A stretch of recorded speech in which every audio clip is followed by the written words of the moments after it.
আসসালামু আলাইকুম ওয়া রাহমাতুল্লাহ। বাংলাদেশের মাগুরা জেলার শ্রীপুর উপজেলাধীন দারিয়াপুর দরবার উপমহাদেশের অন্যতম দরবার ফুরফুরা শরীফের মুজাদ্দিদে জামাল উলিল আমর আবু বকর সিদ্দিক আল কুরাইশি রহিমাহুল্লাহ ইজাজত ক্রমে এই সুফি সাধক ওলিয়ে কামেল পীর মাশায়েখ এবং ফুরফুরা মাসলাকের অন্যতম একটি দরবার দারিয়াপুর প্রতি বছর চৌঠা মাঘ অনুষ্ঠিত হয় এই দারিয়াপুর দরবার শরীফের ইসালে সাহেব মাহফিল ওয়াজ মাহফিল।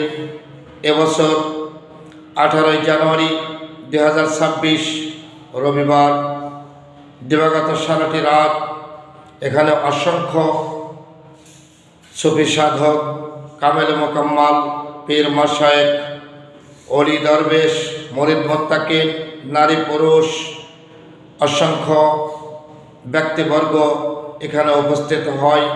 সারাটি রাত চলে এই দরবারের ওয়াজ নসিহত।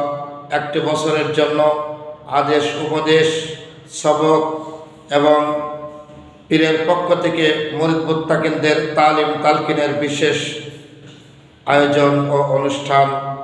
তাই রবিবার দারিয়াপুরের দরবারে আপনারা যারা 64 জেলা থেকে আগমন করে থাকেন, এই মাসলাক ফুরফুরা শরীফের মাসলাক, আহলে সুন্নাত ওয়াল জামাতের মাসলাক, ওলিয়া কামেলগণের মাসলাক, সারসেনার দরবার শরীফ, ডোবরা দরবার শরীফ, মাগুরা দরবার শরীফের অন্যতম ওলামায়ে কেরামগণ মুহাদ্দিস মুহাক্কিকগণ এখানে এসে তাশরিফ এনে থাকেন।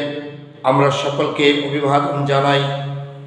এই দরবারে মরহুম মকবুর আলা হজরত শাহ সৈয়দ আলহাজ মাওলানা মোহাম্মদ তোয়াজউদ্দিন রহিমাহুল্লাহর পক্ষ থেকে তারই উদ্যোগে অনুষ্ঠিত আয়োজিত দরবার তার সুযোগ্য সাহেবজাদা সাবেক ইসলামিক ফাউন্ডেশনের ঊর্ধ্বতন কর্মকর্তা আলহাজ হজরত মাওলানা হাসান কাইয়ুম সাহেব, যিনি বাংলাদেশ বেতারে নিয়মিত সুন্নিয়াতের উপরে অনেক আলোকপাত করেছেন, আরেক সাহেবজাদা বাংলাদেশের আলোর সৃষ্টিকারী কুস্তিগির বীর আল্লাহর কামেল মোকাম্মাল অলি আলহাজ হজরত মাওলানা আবু সাইদ মোহাম্মদ আব্দুল হান্নান এ দরবারে এই জমিনেই ঘুমিয়ে আছেন বর্তমান দরবারের কর্ণধর হজরত মাওলানা মোহাম্মদ আবু তালহা মোহাম্মদ মুস্তাহিন বিল্লাহর নেতৃত্বে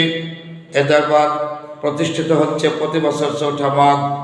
আল্লাহ পাক যেন দরবারকে কিয়ামত পর্যন্ত কায়েম রাখেন এবং লক্ষ লক্ষ মানুষের আগমনে এখান থেকে ধর্মীয় শিক্ষা দীক্ষা আমল আকিদা ধর্মীয় তাসাউফের জ্ঞান মারিফাত শরিয়াত ইলম অর্জন করে প্রতিটা মানুষ যেন উপকৃত হয়।